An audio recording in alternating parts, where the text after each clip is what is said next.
안녕하십니까. 전국의 건축직 수험생 여러분. 우리 강좌는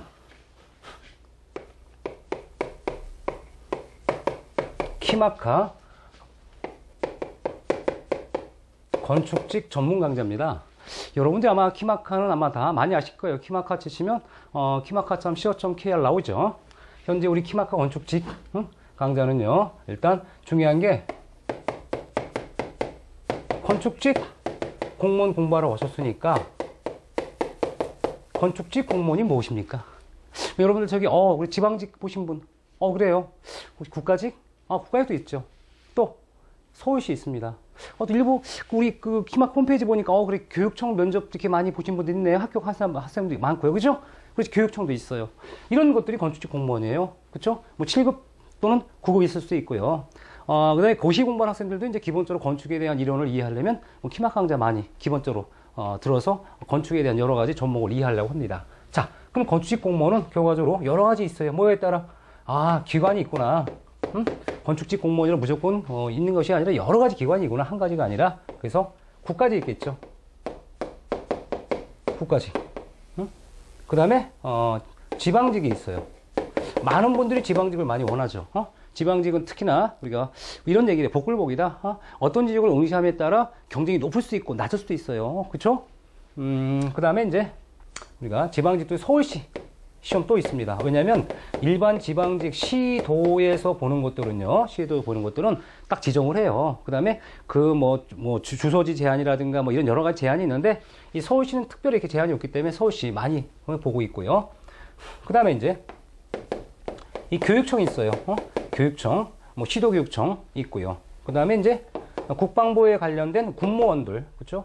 군무원들도 있습니다. 이런 것들. 그래서 실제로 오늘 시험 볼 수 있는 국가직, 지방직. 근데 지방직과 교육청은요, 같은 날짜 보니까 보통 이렇게 선택을 해야 돼요. 그래서 가끔 많이 학생들이 물어봐요. 교수님, 교육청을 봐야 될까요? 아니면 지방직 봐야 될까요? 그건 본인의 선택이죠. 선택. 같은 날짜에 봅니다. 그럼 서울시. 그럼 현재 이렇게 묶어주면 한 군데, 두 군데, 세 군데, 네 군데 볼 수 있죠. 군무원까지. 군무원. 근데 군무원은 주의할 사항은 뭐냐면 공인 영어 성적 있죠? 공인 영어 성적을 미리 구비하셔야 돼. 영어 성적을.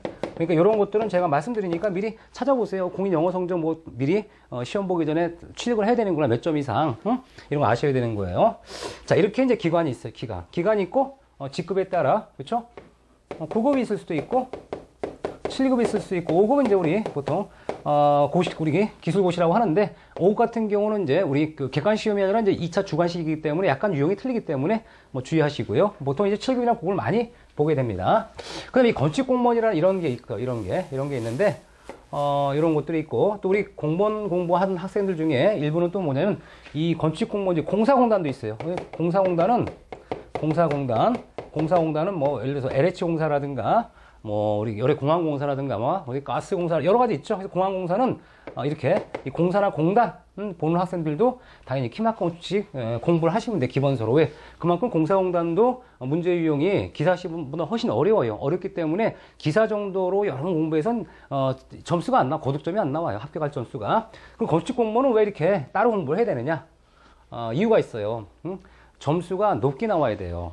기사시험처럼 똑같은 문제의 답을 반복적으로 풀어서 나오는 게 아니라 기출문제 유형을 어느 정도 많이 내주긴 하지만 문제는 동일한 문제와 동일한 답이 없기 때문에 그 문제를 충분히 이해하고 소화해서 응용할 수 있어야지만이 합격할 수 있게 고득점이 될 수 있게 문제를 만들어요. 그러니까 똑같은 답만 외워서는 절대 합격 못한다는 얘기죠. 답만 외워서는 합격 못해요.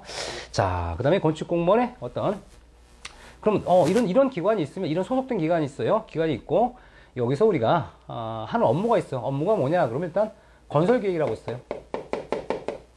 건설기획. 그래서 우리 법은 법령 규칙이라고 있죠. 건설기획. 보통 우리가 얘기하는 중앙부처. 중앙부처라든가 아니면 이제 본부 소속. 본부. 예를 들어서 시도 본부. 이런 분들은 이제 또 우리가 조례 관련되는 것들, 규례 관련된 규정들 있죠? 이런 것들을 건설기획이라 그래요. 법에 관련된 여러 가지 것들을 다루는 게 건설기획이야. 그렇죠? 우리가 나라 전체에 관련된 건설기획이라든가 아니면 시도에 해당하는 자기네 나름대로의 건설기획이 있을 수 있겠고요. 주로 본부 소속이나 중앙부처 소속 공무원들이 하는 일이고요. 그 다음에 이제 많은 그 지방직 같은 경우 우리가 건설 인허가죠. 건설 인허가 관련된 업무를 합니다. 건설 인허가. 건설 쪽 인허가는 이제 건설 행정이라 하는데, 행정이라 그러니까 뭐 행정이냐, 그것이 아니라 건축 전문인 여러분들이 공무원 학교 가시면 전문인이 되는 거죠. 건축 전문가가 인허가를 관련 건축법에 관련된 충분한 법적 지식과 전문성을 가지고 건설 인허 관련되는 업무를 하시는 게 있고요. 그 다음에 이제 우리 이 건설 관리 개념이 있어요. 이 건설 관리라고 하는 것은 이제 우리가 사업 발주 같은 거 있죠. 그 다음에 이 관련되는 CM이라고 들으셨죠? 컨스트럭션 매니지먼트. 이런 업무도 이제 해당하는 거예요. 왜냐면 예를 들어서 여러분이 교육청 들어가거나 공무원 들어갔습니다. 그러면 자기가 관련되는 어떤 그 사업을 지속적으로 오랫동안 할 거 아니에요. 학교 분야의 전문가가 될 수도 있는 거고, 또 군 시설에 관련된 공무원들 같은 경우는 그쪽 분야 전문가가 되는 거예요. 그래서 CM 업무도 여러분이 이제 일정 기간이 되면 그만큼 충분하게 어떤 전문적인 건설 역군이 되는 거죠. 전문적인 이런 부분이 있고요. 그 다음에 나머지 뭐 기타 관련돼서 이제 우리가 그 관련된 소속 기관의 어떤 재산 관리 관련된다든가 이런 여러 가지 관련되는 거, 아니면 또는 유지보수 관리라든가 이런 것들도 이제 여러분이 하는 업무 중에 하나입니다. 업무 여러 가지가 있을 수 있어요. 그래서 주로 이제 건설 인허가다 그러면 지방직 있죠. 지방직 소속 공무원이 주로 하는 업무가 될 거고요. 중앙부처 국가직 업무는 주로 건설기획 업무, 그 중에 이제 아까 알겠지만 시도본부라든가 이런 데는 우리가 건설기획 업무를 합니다. 그 다음에 이제 이 공무원이나 교육청 같은 경우, 그렇죠? 공무원이나 교육청 같은 경우는 주로 이렇게 건설사업관리, 건설관리에 관련된 업무를 하는 겁니다. 이게 이제 건축공무원이 뭐냐 이렇게 이해하실 겁니다. 여러분은 건축 분야에 관한 전문가가 되시는 거예요. 전문가가, 그쵸? 전문가가.